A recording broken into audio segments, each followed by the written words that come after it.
Namaskaram to all, and I welcome you to the next session. Asmad Guru Paramparaye Namaha. Om Apyayantu Mamangani Vak Pranashchakshushrotramatho Balamindriyani Sarvani Sarvam Brahmopanishadam Maham Brahma Nirakuryam Mama Brahma Nirakarot Anirakaranamastu Anirakaranam Mestu Tadatmani Nirate Upanishadsu Dharmaha ते मयि सन्तु ओम शांति शांति शांति श्रीमते रामानुजाय नमः जय उपदेशकाय नमः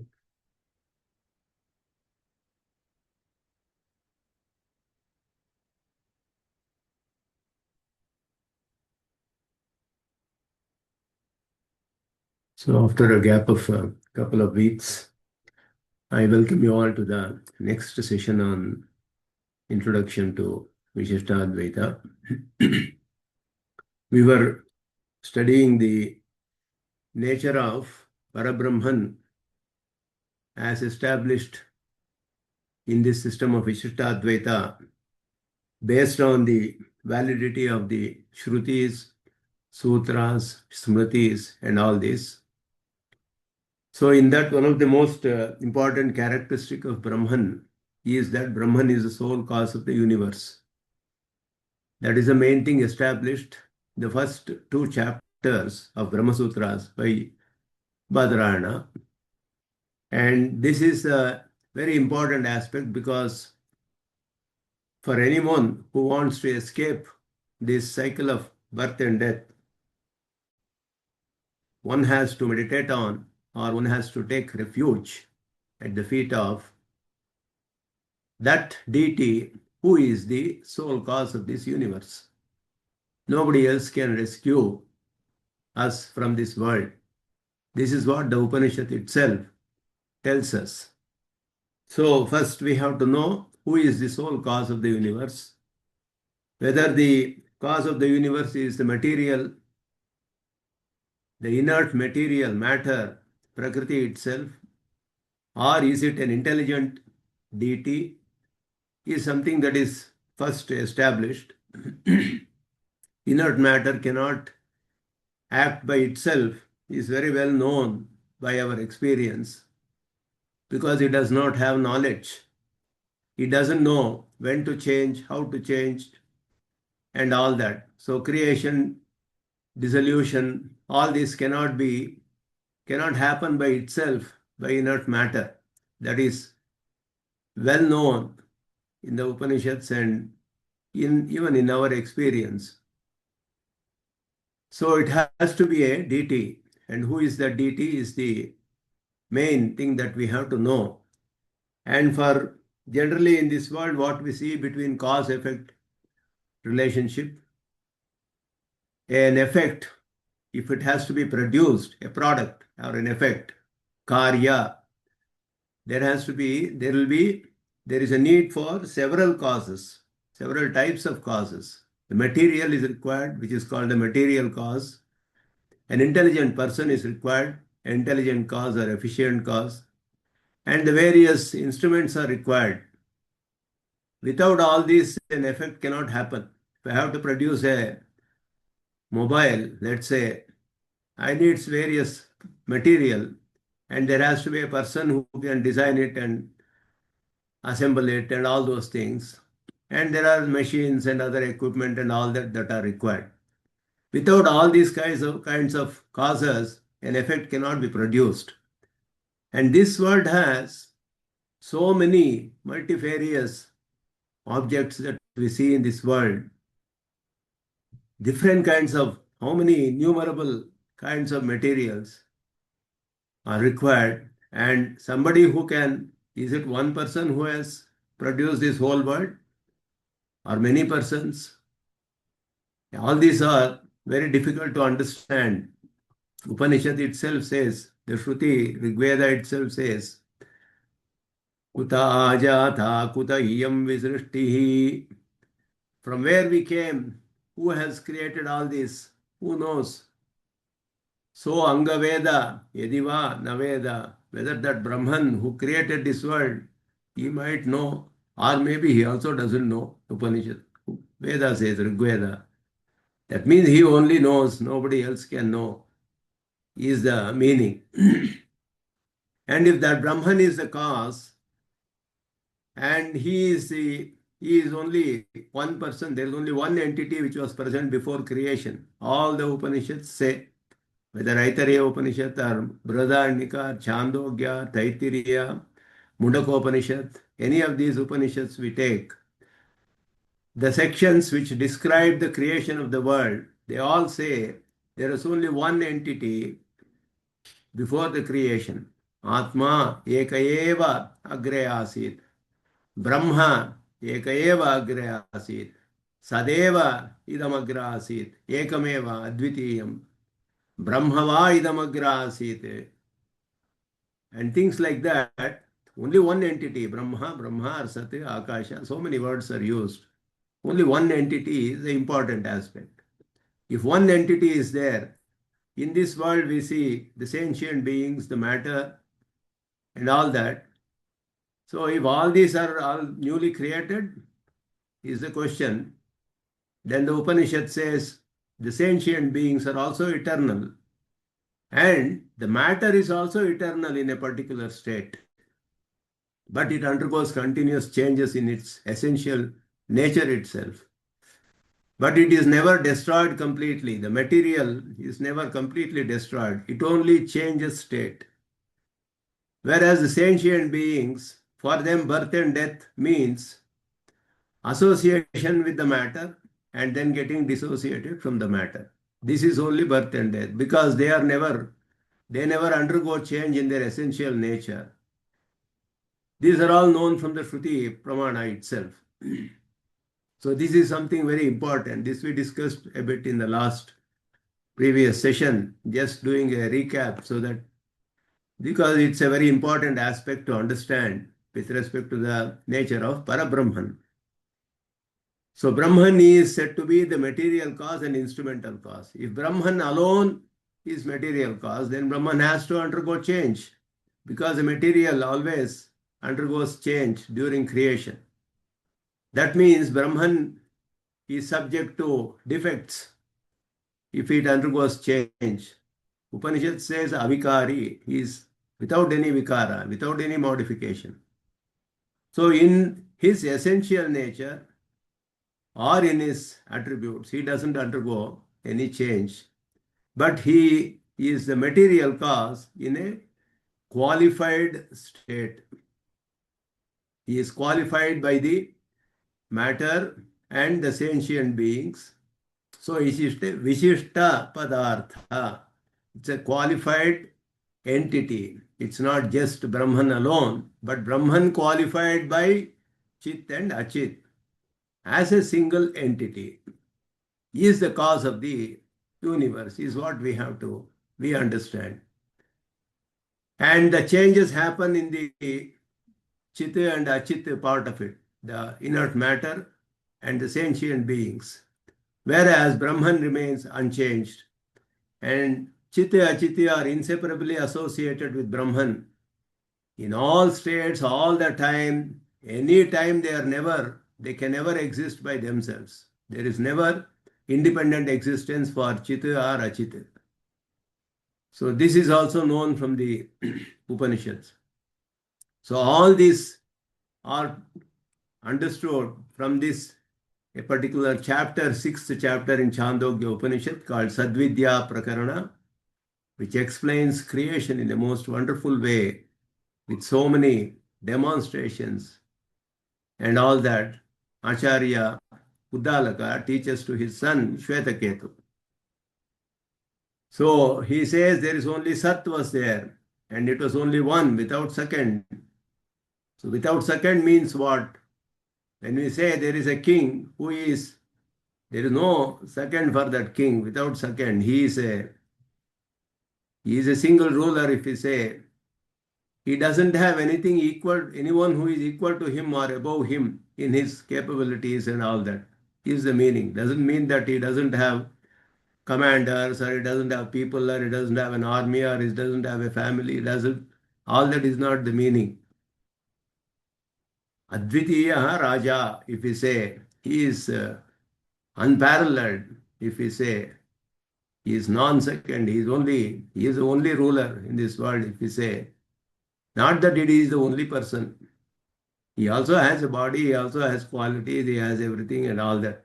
Similarly, Advitiya means there was no other entity which created this world. Brahman was alone. He only deliberated, let me become many, and he became many. So he brought out change in his sharira, the body, which is chit and achit. And he remained unchanged. Just like we, in humans here also, we can see a boy grows into youth and old age. The boy doesn't think that the person who was in the boyhood died and I have become youth. I have new person who has become a young person. I have a new person who has become an old person. Like that, he doesn't think. He's the same person throughout. He knows. The Atman doesn't change. Whereas the body undergoes so many changes. The body undergoes innumerable changes. But the Atman doesn't change. And he knows I am the same person who was young so many years ago and then now I am old and things like that. He doesn't think that I have died, that person died and new person is born and all that. So it is a qualified substance. The body, the Jivatman qualified by the body undergoes change and becomes changes from childhood to youth to old age, etc. The Atma remains same, avikari. In that way, Paramatman, who is the inner self of both these, also remains unchanged, though there are changes in his attributive part.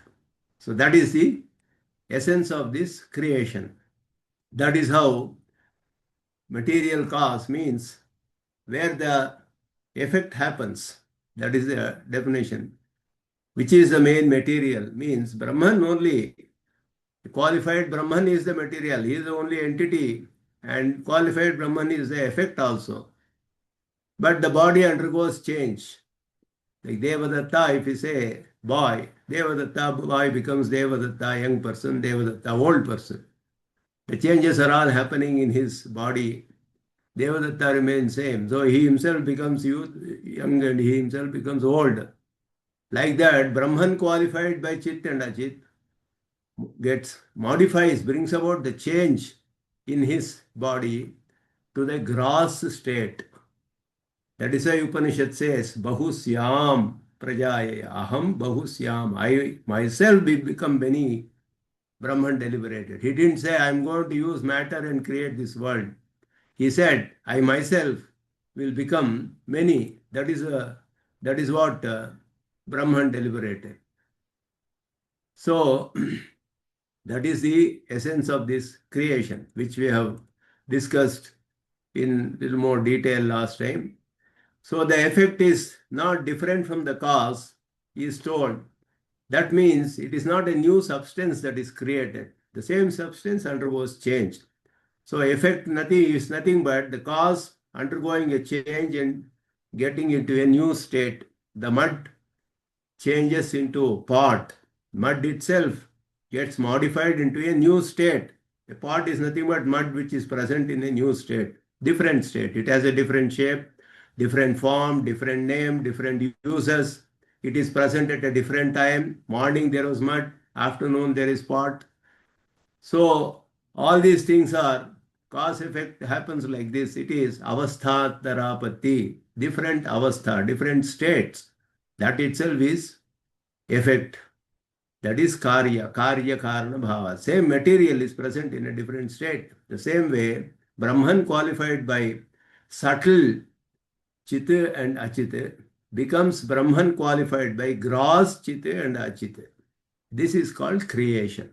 Creation is nothing but that.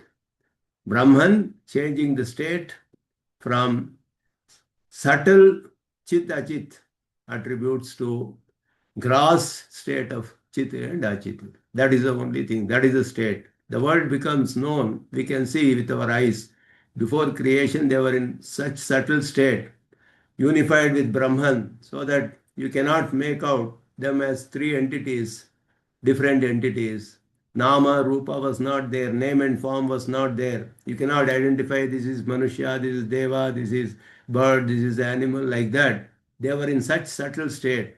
Matter was in a very subtle state called Avyakta, and the Brahman deliberates that let me create, may become many, brings out change in the matter. The matter changes into all these Akasha, Vayu, Agni, and everything, all the material that we see, and then the body, the Indriyas, and all those things. And he associates Chetanas with the body. And then we can differentiate this is a person, this is a god, this is a Deva, this is a Pakshi, this is a bird, this is an animal, this is a tree, like that we can differentiate. This is nothing but creation. So this card is also called Satkaryavada. That means Karya has to be there in a subtle state in the Karana. Karya has to exist in the Karana. The effect has to be there in some form in the cause. Otherwise it cannot.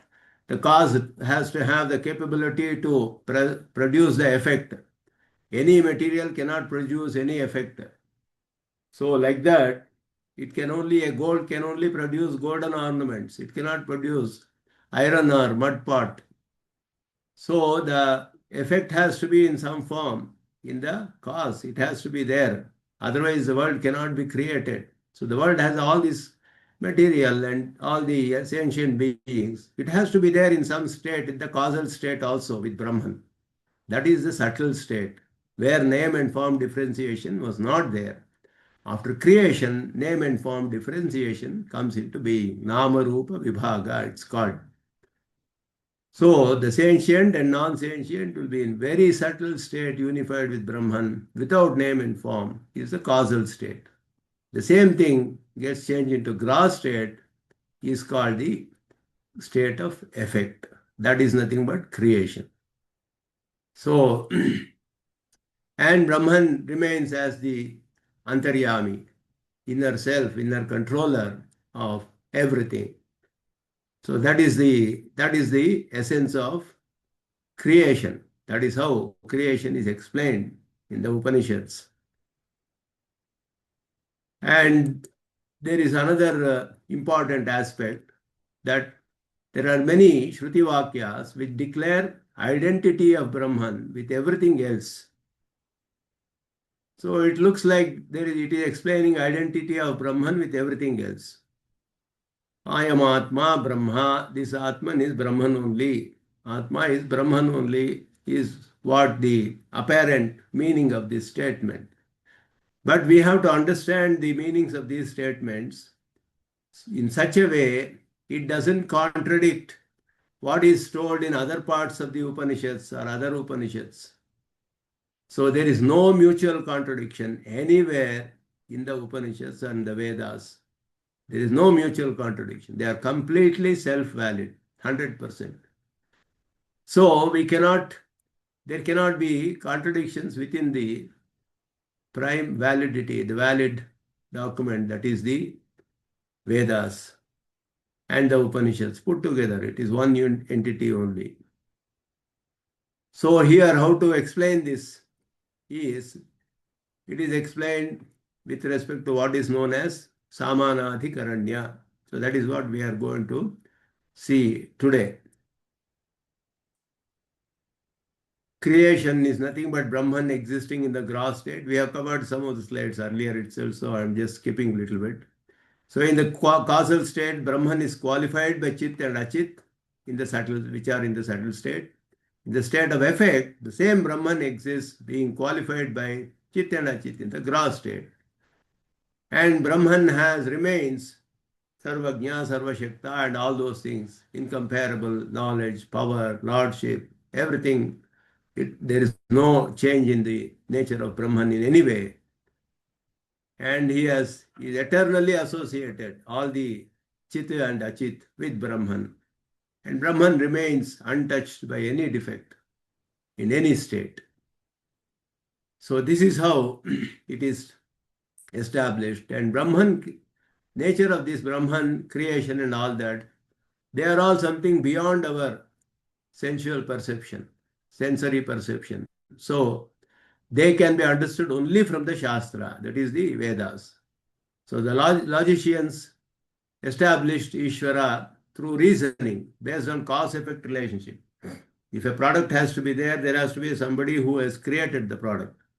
Product cannot exist by itself. This whole world is a product because we are seeing so many objects here. Unless if somebody has not created, how can this exist? So there has to be a creator. Is the reasoning they do. But this has got a lot of defects because in the world what we see, any creator is a karmavashya. He has got limitations. And similarly, Brahman also will be a karmavashya only. So the karma theory comes there. And we cannot conclude something which is different from what we see in this world. Whereas Brahman is different and distinct from everything else. So we cannot conclude by reasoning that such a person we cannot establish. So reasoning or tarka or nyaya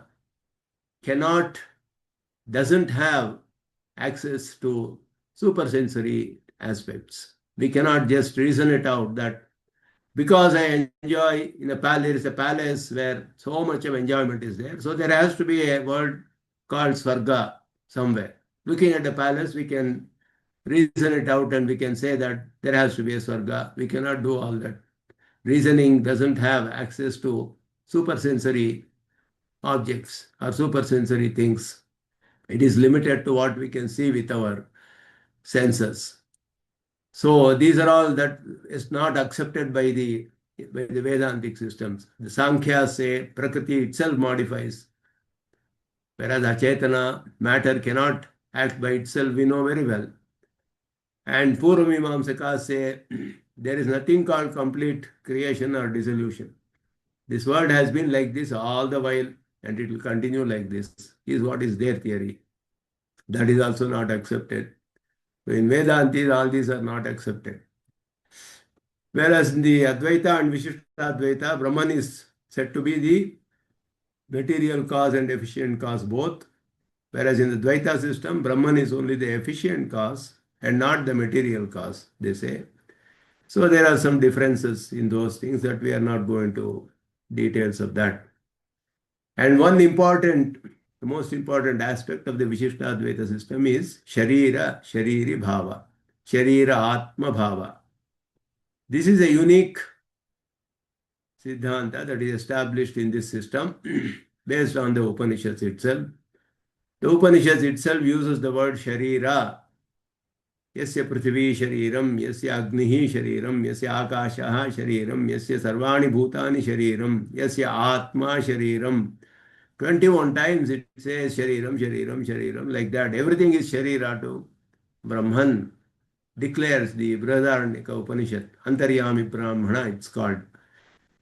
So the Sharira is defined by logicians as that which is the abode or place of enjoyment, or that which supports various activities, etc. This is an incomplete definition because as per the Upanishads, Prithvi is also said to be a Sharira of Brahman. Prithvi doesn't have, we can't say activities and all there, or it is not like our body with hands and legs and all that. And then it is not, we cannot see somebody enjoying in the body, etc., or suffering. So we cannot see all those things. So this Sharira, definition of Sharira which is given is incomplete and it does not satisfy what is told in the Upanishads. When we define something, it has to satisfy all the places wherever Sharira is told. Sharira, the body, there are many words used as synonyms. Vapuhu, Kayaha, Shariram, Shakti, Rupam, Atma. All these are synonyms in the Upanishads. So wherever this usage is there, this definition has to be justified there. That should be the definition of Sharira. That is what is given by our Acharyas, and Ramanuja explains this in detail. Yasya Chetanasya यत् द्रव्यम सर्वात्मना स्वार्थे धारयितुं नियन्तुं च शक्यं तत् शेषभूतञ्च तत्तस्य शरीरम् इतरः शरीरी. This is the definition of sharira. So that it has to be a dravya. It is a substance. Sharira has to be a substance. It cannot be a quality. Quality cannot be called as sharira. It has to be a substance. And it should be completely at all states controlled by the self, the Atma. It should be supported by the self. And it is subservient to the self or meant for the purposes of the self. Sheshatva means it is parartham, parartha. So it is meant for the purpose of usage of Atma or subservient to the Atma. So in our body also, if you see, our body is supported by the individual self, the Atman who is inside. Our body is controlled by the Atman. The body cannot act by itself. It is controlled by the Atman. The Atman decides what the body has to do. So Atman decides to see, only the eye can see. Otherwise, if it decides not to see, it will not be able to see by itself. The body or the senses cannot act by themselves. They are all achetana, matter. They don't have knowledge. The Jivatma inside is the one who is controlling all the body and sense organs and all that here. So he is the one who is the controller. He is the supporter. If he leaves the body will fall. He is supported by Atman only. And body is meant for the purpose of the Atman.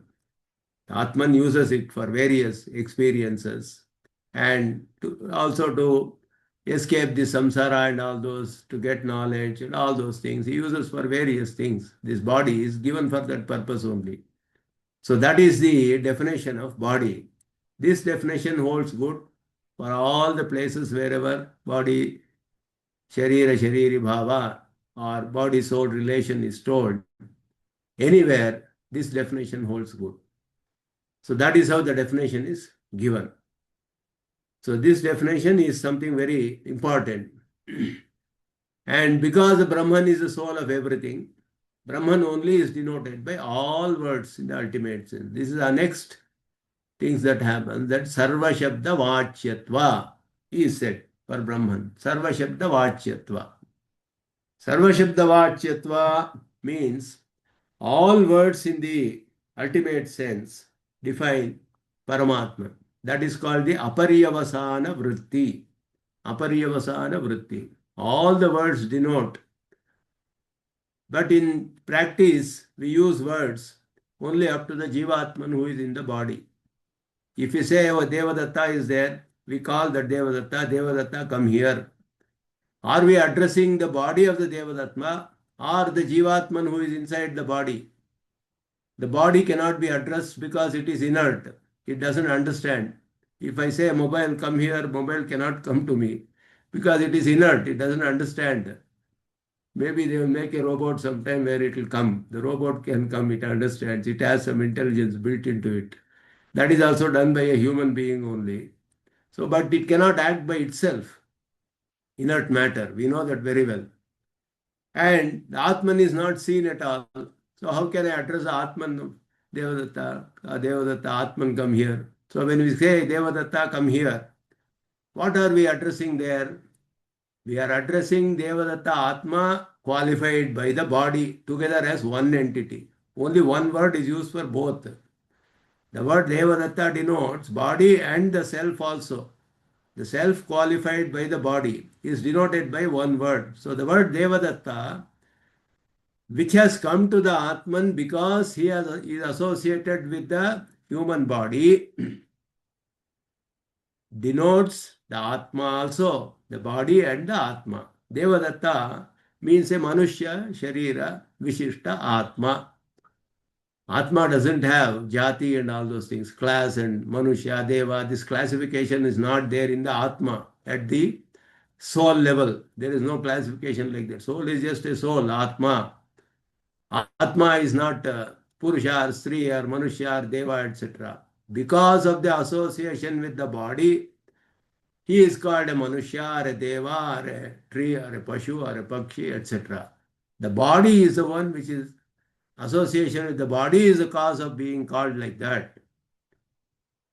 So Atma doesn't have that. But the words which denote the body also denote the Atma who is inside the body. In the same way, all words also denote the Paramatma who is inside even the Jivatma also. So Paramatma is the inner self of everything. So all the words Devadatta denotes Manushyatva Sharira Vishishta, Jivatma Vishishta, Paramatma. Up to Paramatman it goes. But we don't realize that because we only see some activity in the body, so we know that there is a sentient being. But we don't realize Paramatman who is inside that. So we are not able to understand, realize that. So Ramanuja says in his first work, Vedartha Sangraha, if you study Vedanta, you will understand this aspect that every word denotes, has connotation up to the inner self, Paramatman. Every word denotes Paramatman in that way. Vedaishcha sarvaihi ahameva vedyaha, Krishna says, I am only known from all the words. Every word denotes me, he says. So the body which denote the words which denote the body also denote the soul. In the same way, they also denote the inner self of everything, who is the Brahman.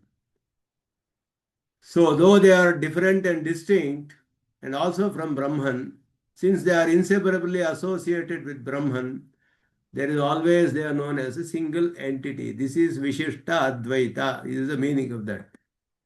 Vishistadvaita. So just like our body where the attributes of soul and body do not get mixed up, and this is another very important aspect, the Jivatman who is there doesn't get the qualities of the body, which is inert. The inert body doesn't get qualities of the Atman, who is a knower. The body doesn't become knower at any time. It remains inert only. It undergoes modification in its essential nature only all the time. There is no mix-up of the attributes of the body and the self. The same way, there is mix-up of the attributes of body, self, and Paramatman also. Paramatman remains untouched by this body and the individual self, though he is present as the inner self of all. This is what Antaryami, the meaning of Antaryami is like this. So Brahman is not subjected to any modification that the Chit undergoes. The Achit undergoes. Achit undergoes change in the essential nature itself. The form itself completely changes. Water becomes vapor. Water is no more there. You cannot see at all. It goes into vaporous state. So like goes change in the essential nature. Jivatmas undergo change in their attributive nature. My knowledge contracts, my knowledge expands, and things like that. So there is a change in my knowledge, in my attributive part, not the essential part, the Swarupa.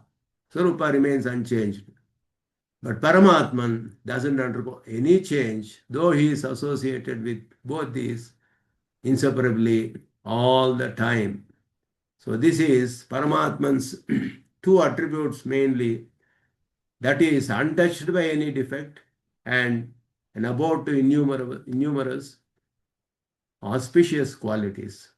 Kalyana Gunakaratva, Akhilaheya Pratyanikatva. These two are present at all states. This is told in the one Brahma Sutra. Nasthanatopi parasya ubhaya lingam sarvatrahi. This Brahma Sutra, Badarayana says, ubhaya linga means lakshana, characteristic. Ubhaya linga means two characteristics of Brahman. Two important characteristics of Brahman is untouched by any defect and being an abode to innumerous auspicious qualities. Akhilaheya Pratyanikatva, Sakala Kalyana Gunakaratva. These two are called Ubhaya Linga of Paramatman. This Ubhaya Linga of Paramatman doesn't undergo any change or doesn't go in any state for Paramatman. It's always there for him. So, though he is present as inner self of the tree also, of a human also, of a deva also, of an ant also, of a bacteria also, wherever it is, none of the defects of all these bodies are the Jivatmans who are there touch Paramatman. He is untouched by anything in any state. Is the meaning of that. That is established in the Brahma Sutra. That is something which is very important. So that is how, with this concept of body soul, the statements such as Sarvam Kalvidam Brahma, Tattvamasi, I am Atma Brahma can be explained without any contradiction.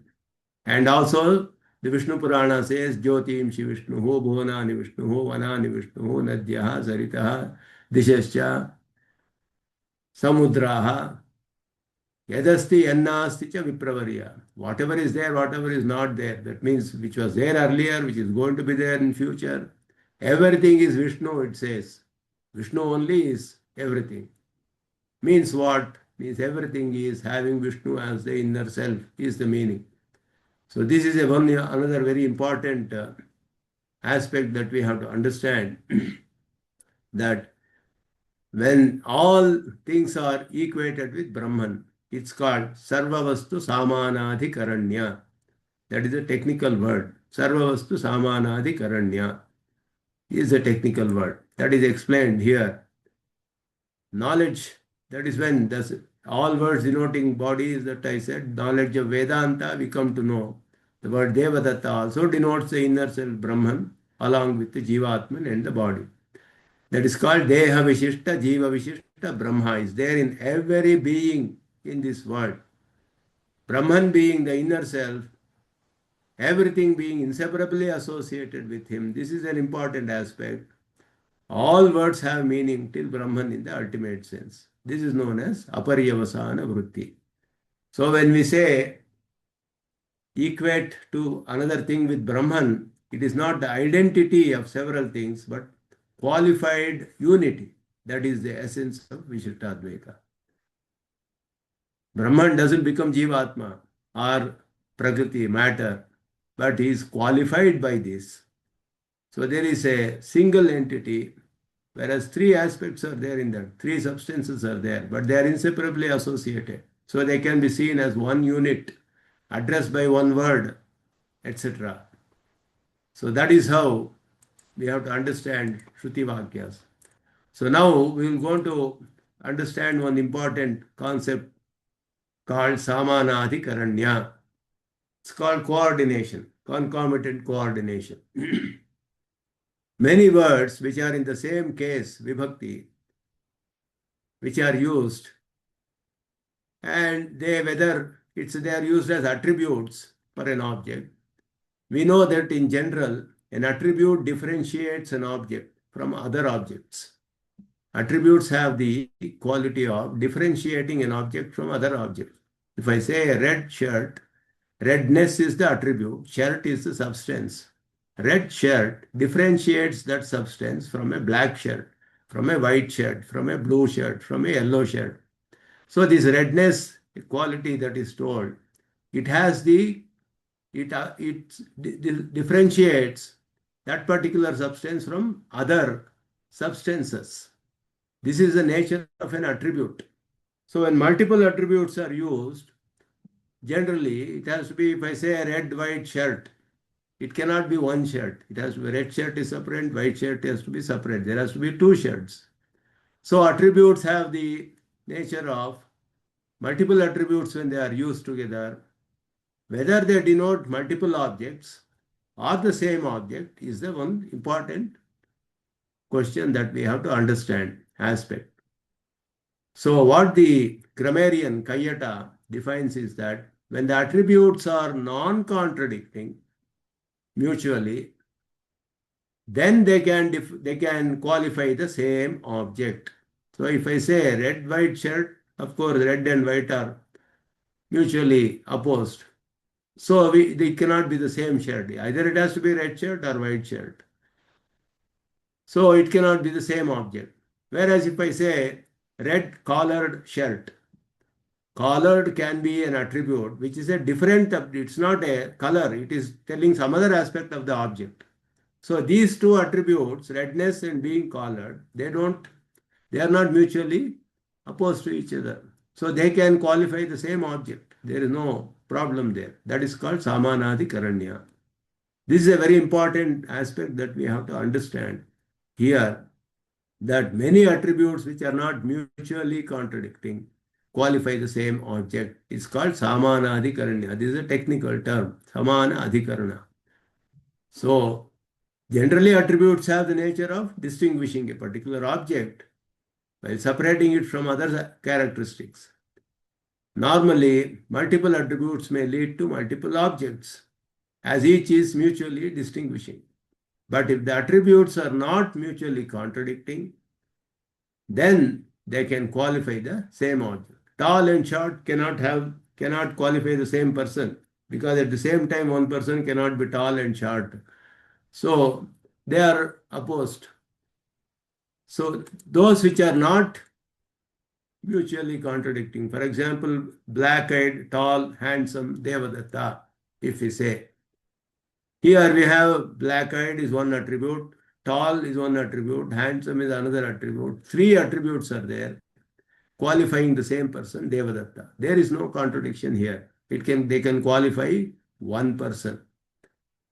So this is an important aspect which is used to explain many of the sentences in the Upanishads. For example, Satyam Jnanam Anantam Brahma is a typical example. There are three attributes told for Brahman: Satyam, Jnanam, Anantam, Brahma. So Satyatva Vishishta, Jnanatva Vishishta, Anantatva Vishishta, Brahma is one, is the meaning there. That is how we have to understand. So Satyam doesn't contradict Jnanam, Jnanam doesn't contradict Anantam, like that. So this is one important aspect to understand various Shruti statements, and that Brahman is qualified by several characteristics is told in the Upanishads in many ways. So this Samanadikaranya is a very widely applied concept. Tattvamasi, also all these are like that. That comes also from Shariratma Bhava, body-soul relationship also. Tat Tvam, Tat and Tvam are equated here. Tat Tvam Asi. So here also Tat is denoting, I am just telling what is the interpretation as per Vishistadvaita. We are not going to details of other systems, etc. This is a very reasonably big topic of discussion by itself, which we are not going to that much depth here. Tat Tvam Asi is the teaching that Uddalaka is telling to Shvetaketu, his son. Saha Yeshaha, Sahayaha Yeshaha, Anima Aitadatmyamidam Sarvam, Tat Satyam, Sa Atma Tattvamasi Shvetaketu is a sentence which comes 9 times in the same chapter in the Upanishads, Chandogya Upanishad, 6th chapter. This sentence comes 9 times in 9 different sections, 9 sections of the same chapter, 6th chapter. So he says, Aitadatmyam idam sarvam. All these are having this as the inner self, Atma. That is Satyam. That all of them have Brahman as the Atman is real, true, is Satya. Saha Atma. He is the Atma for everything. Tat Tvamasi. You are also, that means you are also having him only as the Atman, is the meaning. So that is how it is explained. Tat stands for Brahman with all the auspicious qualities, such as the one cause of the world, omniscient, and so on. Sarvajna, Sarvashakta, Sarvakarana, and all that is the meaning of Tat. Tat is very famously used in Upanishads for Brahman. Tat aikshata bahusyam, Tat aikshata, like that. Tat is used for Brahman in hundreds of places. So Tat stands for Brahman, who is having all the attributes like soul, being sole cause of the universe, he is Sarvajna, Sarvashakta, and all those things. Now Tvam, this Jivatma, he is having all defects. He is karma vashya, he is having karma, he is suffering, he is having all those things, defects, and he has got birth and death and so many things, all full of defects. So Brahman and Jivatman cannot be equated. Brahman is not Jivatman. Jivatman is full of defects. Brahman is without any defect and he has all auspicious qualities. So what does Tvam mean? means Tvam is also denoting Brahman only here, who is having the Jivatma as his Sharira, the body. Jiva Shariraka Brahma, Jagat Karana Brahma are equated. The identity is Brahman to Brahman, not Brahman to Jivatman here. So both are denoting Brahman only. Brahman qualified by all characteristics is meaning of Tat. Brahman having the Jivatmam of Shvetaketu as his body is denoted by Tvam. So the identity is Brahman to Brahman. Brahman is only one everywhere. So that is how we have to understand. In general, what Uddalaka says, Aitadatmamidam sarvam. All these are having Brahman as the self. You are also having Brahman as the self. This is the Samanya Vishesha Nyaya. What we studied in the very beginning, some of the concepts when we said Vedantic concepts, Samanya Vishesha Nyaya, general terms, ends in the particular. So this is called Samanya Vishesha. What is generally stated as all these things have Brahman as the Atman. You also have Brahman as the Atman. So Brahman is the self of all these things. He is also self of you. He is the meaning. That is how he is supposed to meditate to escape this world. That is the purpose of the teaching. This is a Brahma Vidya that is taught here. So Brahman and Brahman, this is called Samanatikaranya. Sarvajnatva, Sarvashaktitva. Vishishta Brahma is Tat. Jivatma Vishishta Brahma is Tvam. So Brahma is one only. That is how it is explained.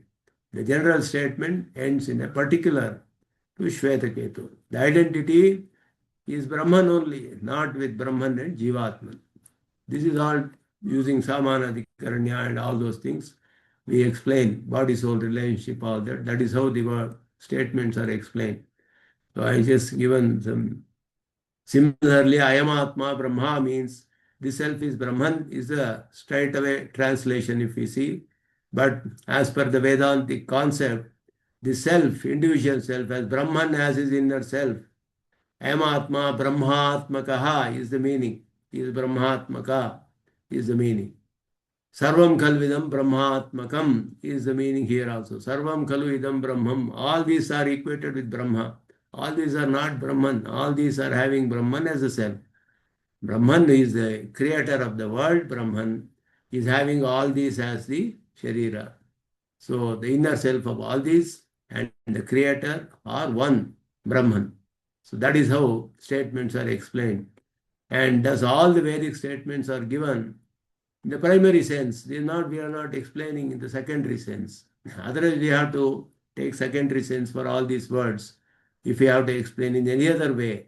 So the key concept of body-soul relation between Brahman and everything else is what is very important here.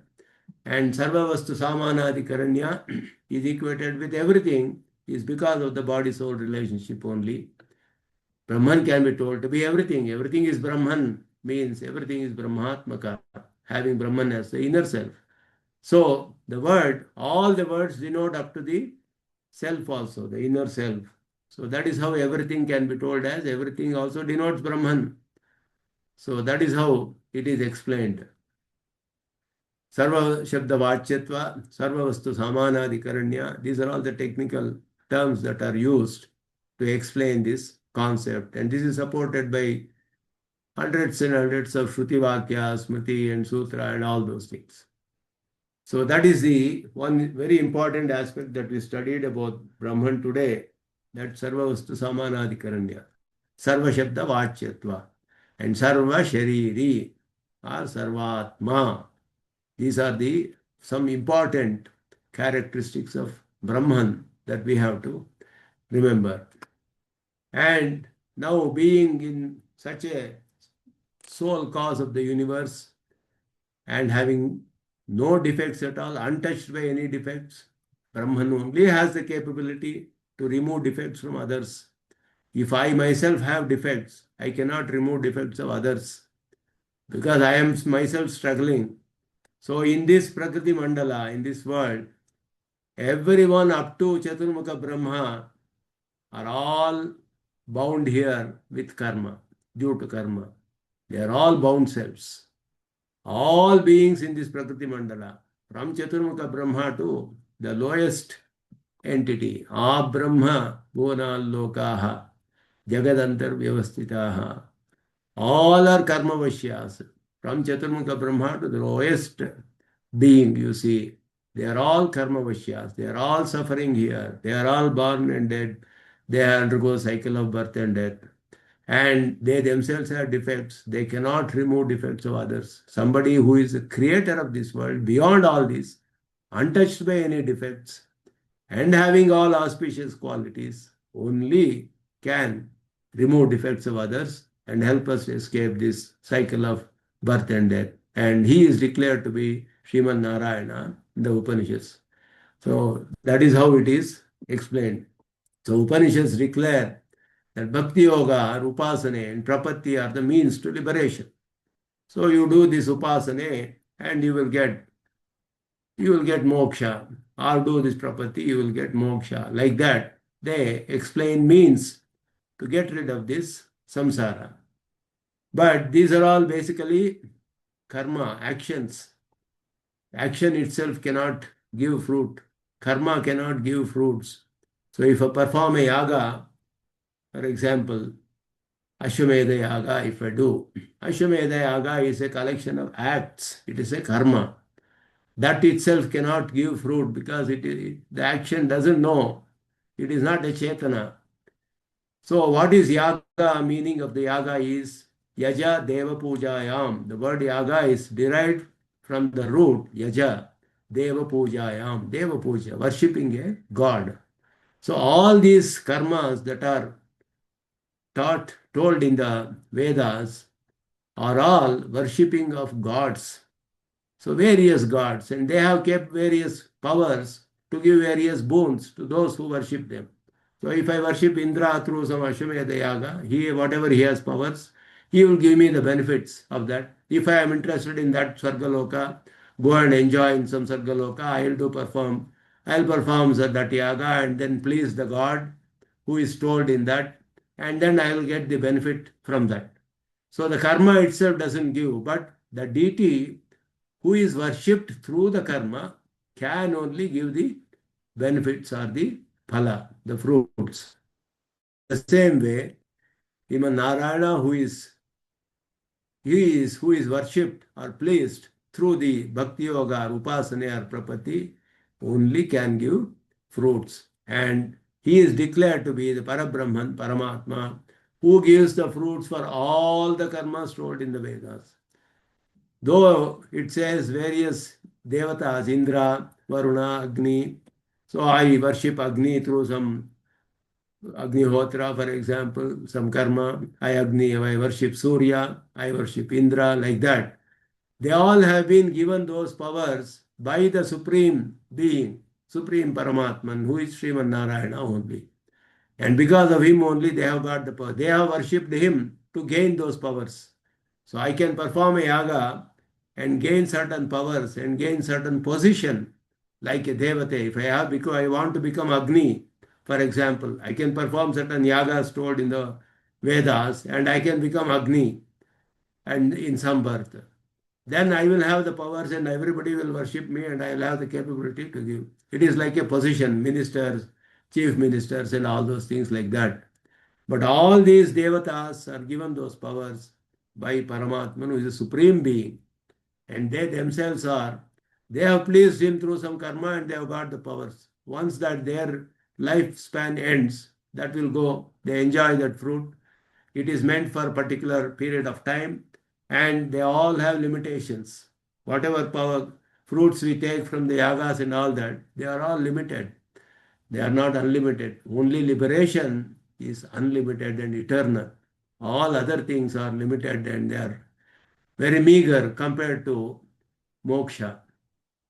So all the karmas, the fruits that are given through various deities, are ultimately given from Paramatman, who is the supreme being, the supreme soul creator of this world. So that is declared also in the Brahma Sutras. All these are established very clearly. Paramatman, who is pleased by these acts performed with undiluted love towards him can only bestow liberation. So he is the ultimate means to liberation. He is the ultimate means to liberation. That is the meaning of yaga, worship of a deity. Since Paramatman is the inner soul of everything, worshipping any deity ultimately ends in worshipping Paramatman only. So our word Agni means Agni Devata is there. Agni Devata is also a sentient being having a Devata's body. And there is an inner self Paramatman also there. So the word Agni has connotation up to the inner self. So all the worships that we do, all the yagas, they ultimately go up to Paramatman. The important thing is we have to do it with that knowledge. Without that knowledge, if you do, we get limited benefits. With the knowledge that Paramatman is the inner self, he is the one supreme bestower of all the fruits, and he is the one I am worshipping through this yaga. If I have that knowledge and do that, I'll get ultimate benefit. So that is the most important aspect. So of understanding this, Paramatman is the ultimate means, and the deity is none other than Sriman Narayana. So there is also a important aspect here that Sriman Narayana. Shri stands for Mahalakshmi.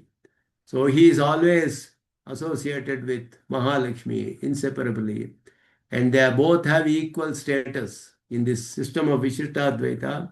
Mahalakshmi and Narayana have equal status, but just like father and mother in this world, who do everything good for their children together, and they have different powers and different capabilities, and they do different aspects in different ways. They protect the children the same way.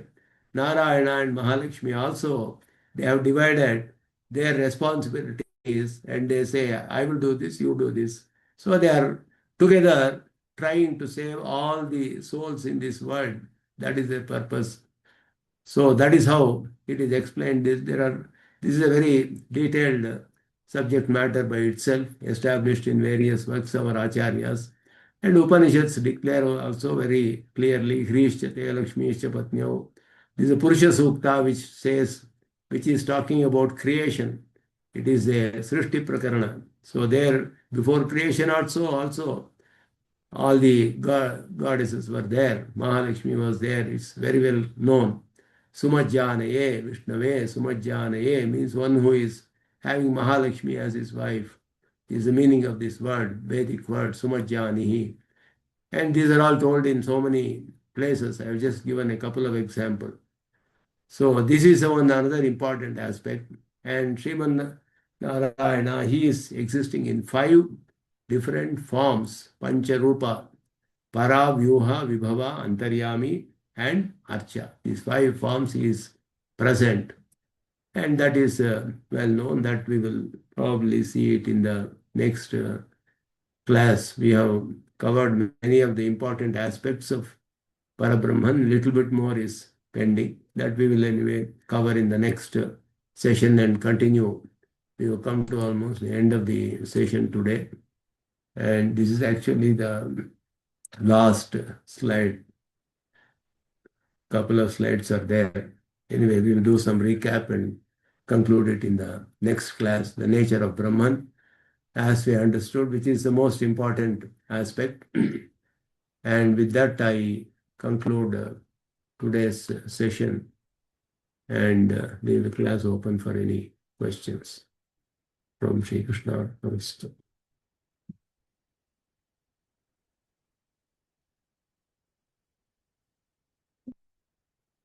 1 minute, I'll just enable unmute. You can unmute and ask any questions. Swami, if Paramatman resides in 5 forms, does that mean basically he is formless? 5 forms means he's got forms. No, how can you say formless? Basically, by his Swarupa, is he formless? He can be formless also. He can have form also. Both are possible. He Swami, has so every he has an eternal form all the time. but he can be present in different ways. He has the capability for all that. But he has an eternal Nitya Divya Mangala Vigraha is always there for him. In any form he is there. Some places he is Swami, there as though we don't see the form. So without Rupa also he can be present as Antaryami, or he can show himself with a Rupa also. But he is always having an eternal Divya Mangala Vigraha. Divine auspicious form is always there for him. But he shows himself as Krishna, for example, or as Rama, he incarnates, or as a Kurma, or things like that. So he can take any form. He can just be formless and also do things. All these are possible.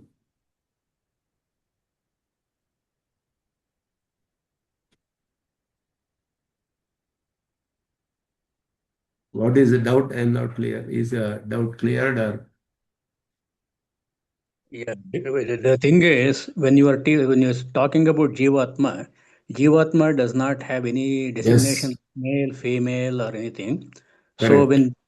when that is possible by Jivatma, and if God can give Jivatma a form, so I was thinking similarly that even God basically made, just like He gives form, He also takes forms. That means basically He is No, formless.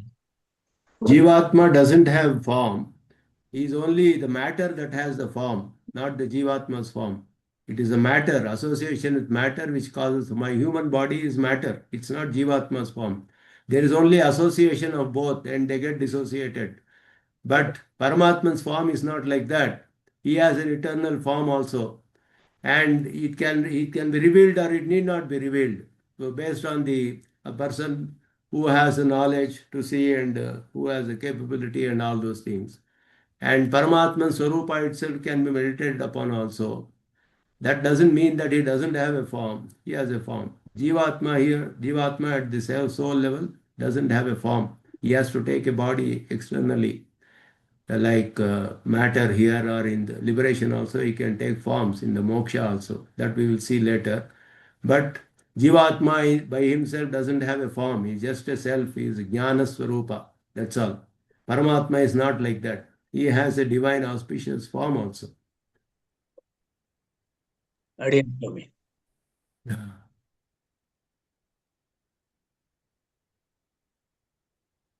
I was wondering, I have two questions. I was Yeah. wondering, you said that in Vishistadvaita, Shriman Narayan is worshipped and they have both equal status. So in Dvaita Darshan, who is worshipped there as the highest? And Vishnu. Vishnu is the oh, highest God. only Narayana or Vishnu. Vishnu. Only Narayana or Vishnu. Vishnu only, yes. Mahalakshmi is one level down. They don't give equal status with Narayana there. Oh, okay. And about this other, that the Jivatma has on the soul level no form, it is only Jnana Swarup. Yes. What is the reference for that? Where is this stated in? It is told in so many Upanishads. Vijnataramare kena vijaniyat vijnanatma purushaha jnanam. Jnanam itself is told. Vijnanam yajnam tanute. Vijnanam jnanam vijnanatma. These are all told. Jnana Swarupa. Swami, it have any cause we are become Baddha Jiva? Baddha Jiva, I didn't understand. Well, it have any particular cause we are become Baddha Jiva and some Jivas are Nitya Suris eternally. Yes, the reason for becoming Baddha Jiva is our karmas which we have done in earlier births. To experience the fruits of those karma, we have got the bodies as per the karmas that we have done. If we have Swami, done bad karmas, we get lower bodies. We have done good karma, we get better, higher bodies like Deva and all that. But all are having karma. This karma has to end. Only then we get liberated.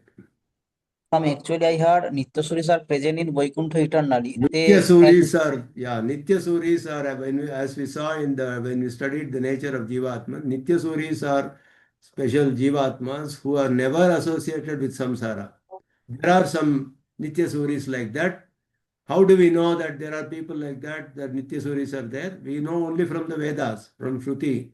we cannot speculate that such a person can be there or not there, etc. But Shruti says, Sada Pashyanti Surayaha, and such pramanas are there, who are Nityasuris, who are always eternally enjoying the Lord and doing service to Him, which are always there eternally. They never had association with samsara. He is told in the Veda itself.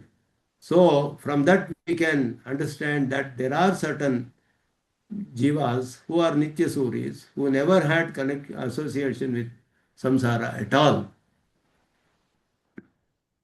Some actually, I think why we are not become Nityasuri, we are become Baddha Jiva. Why we cannot count? Because of our karma. That is because of our karma. They never had karma, so we had karma, so we are bound here. If you say why we should have karma, they should not have karma, that is how Upanishad says, the Shruti says. And our karma is anadi. It doesn't have beginning. We don't know when we started. But we have to find ways to end it. That is what is important.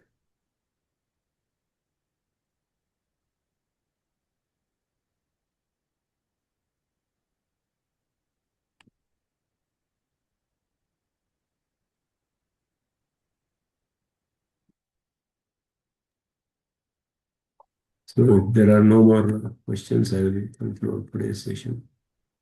Yes, please, Swami. Hare Krishna.